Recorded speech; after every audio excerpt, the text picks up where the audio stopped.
परत एकदा आलोय मी सह्याद्रीच्या डोंगराळ भागात आणि तेथील वसलेल्या गावात, पाड्यात किंवा तुमच्या भाषेत वाडीत। तर मित्रांनो, एकंदरीत हे असं गाव आहे आणि त्या गावामध्ये मला काही ठिकाणी मातीची घरं आणि विटांनी बनवलेली घरं आहेत, तर काही ठिकाणी मला प्लास्टरने केलेली सध्याची प्रगत झालेली घरंसुद्धा दिसून आले।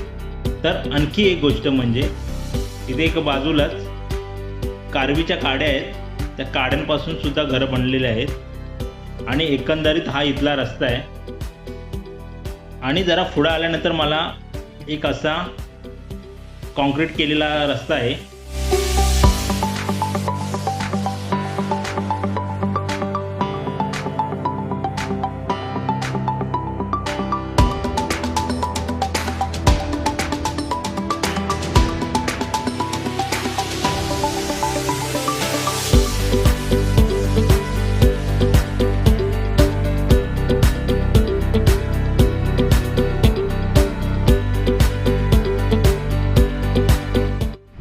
नमस्कार मित्रांनो, स्वागत आहे तुमच्या आपल्या एका नवीन व्हिडिओमध्ये। आणि तुम्ही परत एकदा आला आहात सह्याद्रीच्या डोंगर रंगामध्ये। तर मित्रांनो, आजची भटकंती ही भिवगड आहे, त्याला भीमगडसुद्धा असे म्हणतात। आणि हे आहे गुरुकामत गाव। ह्या गावाजवळ यायचं आणि तिथून आपला ट्रेक हा सुरू होतो। बाकीची पुढील माहिती मी तुम्हाला गाड्याजवळ देतो। तुम्ही येतावेळी गुरुकामत हे गाव बघितलं असाल, तिथे रिक्षा येते। तर तुम्हाला यायचं असेल तर कर्जत स्टेशनवरून तुम्हाला रिक्षा भेटेल आणि तिथून तुम्हाला गुरुकामतसाठी यायचं आहे आणि तिथून चढाई करायची आहे।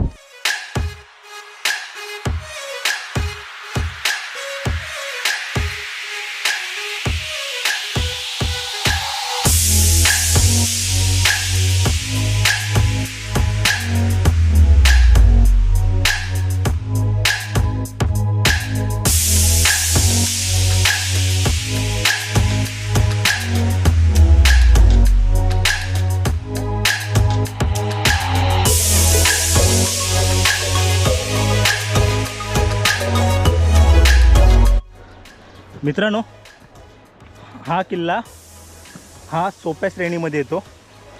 तर ह्या किल्ल्याचा उपयोग हा घाटवाटांवर लक्ष केंद्रित करण्यासाठी हा किल्ल्याचा उपयोग होत असेल।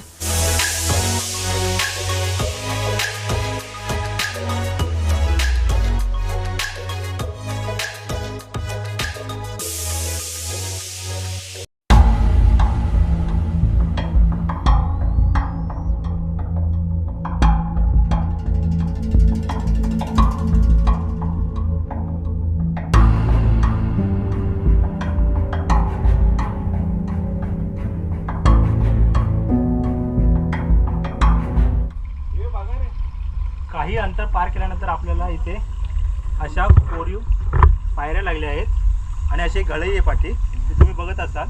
ही चढून वरती आलोय आणि इथे आहे छोट्याशा दोन गुहा आहेत, एक इथे एक आणि तिथे। इथे थोडा वास येतोय पण इथे चढणं थोडं रिस्की आहे, त्यामुळे मी जास्त काही प्रयत्न करत नाही, कारण पावसामुळे पूर्णतः घसरट झाले। हे बघा तुम्हाला दिसत होते। आणि या आहेत कोरीव पायऱ्या, आता त्यांची पडझड झाली आहे।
पुढे आल्यानंतर मला पाण्याचं टाकं दिसून आलं आहे, ते पण आता पावसामुळे पूर्णतः भरून गेलं आहे.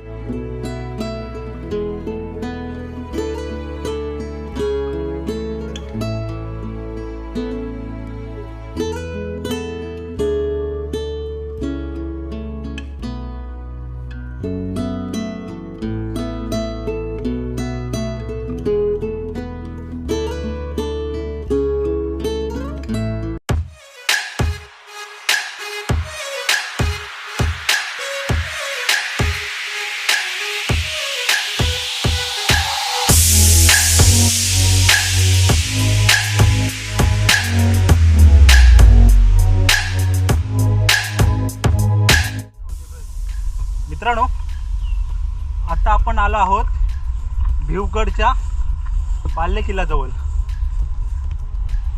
आणि हा किल्ला दुर्लक्षित किल्ला म्हणून आहे, जास्त तिकडे रहदारी नाही आहे. त्याचसोबत हा किल्ल्याचा बालेकिल्ला आहे. तर काही गोष्टी मी तुम्हाला दाखवतो. हे बघा, हे वाड्याचे अवशेष आहेत. त्यांच्या बाजूने थोडं काम केलं आहे. त्याचसोबत इथे किल्ल्यावरती असलेले मार्गदर्शक फलक आहे आणि त्यात लागूनच इथे एक पाण्याचं टाका आहे आणि तिथे जोत्याचे अवशेष म्हणून हा भाग आहे. पण सध्या काळाच्या ओघात हा भाग आता जास्त अस्तित्वात नाही आहे. पण मित्रांनो, संवर्धन केल्यानंतर हे उजेडात येऊ शकते. बघा, इथे पाण्याची छोटी छोटी टाकी आहेत आणि खालती गाव आहे. पूर्ण शेती केलेली आहे.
त्याचे ते अवशेष आहेत चौतऱ्याचे.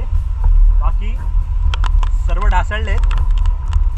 हे बघा, बालेकिल्ला आणि त्याची चौतर आहेत. फक्त चौतरा बाकी आहे आणि एका साईडला आहे दरी.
मित्रांनो, वदक गावातून तुम्ही आलात तर आपल्याला हा कर्जतमधील भिवगड किल्ला त्याचं दर्शन होतं आणि आता मी सध्या आहे भिवगडावर आणि हे बघा इथे नाव लिहिलेलं आहे भिवगड.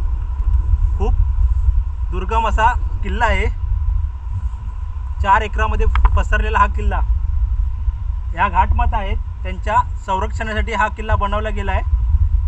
तसेच ह्या घाटमातावर लक्ष केंद्रित करण्यासाठी या किल्ल्याचा उपयोग होत होता आणि शत्रूला रोखण्यासाठी सुद्धा या किल्ल्याचा उपयोग केला जात होता. तर मित्रांनो, वदक गावातून तुम्ही पुढे आलात तर तुम्हाला धबधबा लागेल आणि त्या बाजूने तुम्हाला आलात की तुम्हाला हे इथे किल्ल्याची काही तटबंदी आहे ती लागेल. किल्ल्यावर अशा 2-3 छोट्या गोष्टी आहेत त्या आपण बघितल्या आणि तुम्ही व्हिडिओमध्ये पण बघितलात. आता आपण किल्ला उतरायला घेतोय. हे बघा घाटमाता पूर्णतः उंच आहे किल्ल्यापेक्षा. ह्या मार्गाने जर वरती गेलात तर तुम्हाला ढाकबैरी या किल्ल्याकडे जाता येते. आता आपण जात आहोत वॉटरफॉल बघायला. तर मित्रांनो, व्हिडिओ स्किप करू नका आणि स्वप्नील बालडे यूट्यूब चॅनलला लाईक, शेअर आणि सबस्क्राईब करा. तर मित्रांनो, ह्याचे पुढेही व्हिडिओ आपले बघत राहा वॉटरफॉलचे. तर मी आता किल्ला उतरायला घेतला आहे. बघा खूप गवत वाढलं आहे त्याच्यामुळे काळजी घ्या, कारण सरपटणारे प्राणी आपल्याला वाटेवर वगैरे येतील. त्यामुळे लक्ष देऊन चाला आणि पाय घसरण्याचे चान्सेस खूप आहे तिकडे. तर आणि जमलं तर तुम्हाला हातामध्ये काठी ठेवा. मस्तपैकी असं पाणी वाहत आहे, त्याचा आवाज येतोय. खूप कानाला ऐकायला बरं वाटतंय. आम्ही गड्या डोंगर चराणार, साखर शिवाचं होणार. आम्ही गड्या डोंगर चराणार, साखर शिवाचं होणार. इथे बाजूलाच एक धबधबा आहे, तो बघायला चाललोय. असंच जंगलातून वाट काढत आम्ही एका वाटेवर आलोय आणि आता बघू एक वॉटरफॉल, धबधबा.